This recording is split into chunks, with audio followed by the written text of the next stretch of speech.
Hello, welcome to another Music Monday. These are my top 6 musical pioneers. They might not be the obvious ones from each of these time periods, but I've picked those time periods to match with the history of classical music video I did. So I've just picked one key person from each of them.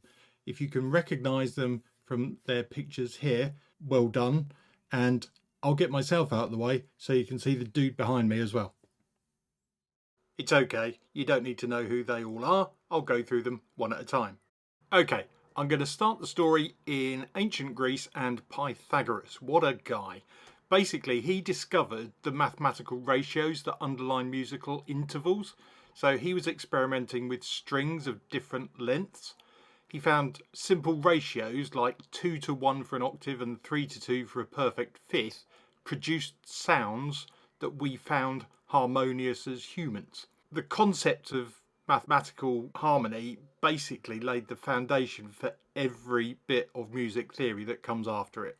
Next up we have Guido of Arezzo, not the guy that had a bit of a disagreement with Han Solo, but this was during the medieval period when the church played a significant role in developing notation systems. So we've got our notes from Pythagoras. Now we need to write them down. So Guido was an 11th century monk and basically invented the staff notation.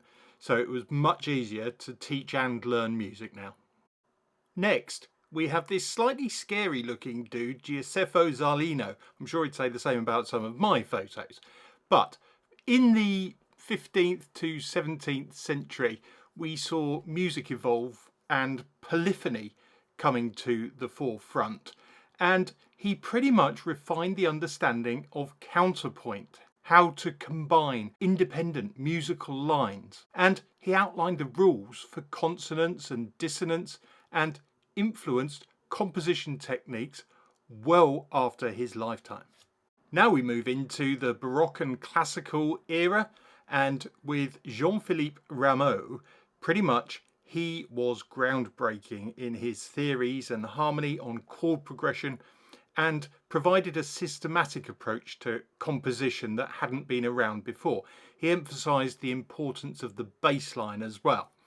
And as we moved into the classical period, Haydn and Mozart further developed those ideas, but his was the foundation of all that.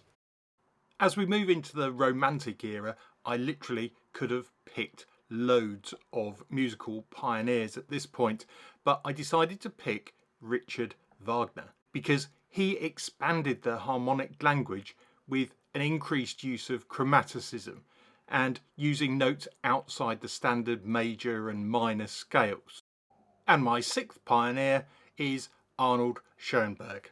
He introduced the 12-tone technique and broke away really from traditional tonality.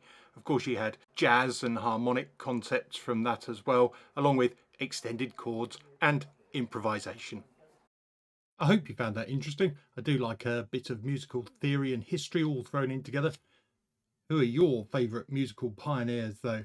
Leave them in the comments below. Don't forget, like and subscribe. Always appreciated. I'll see you in the next video. Bye for now.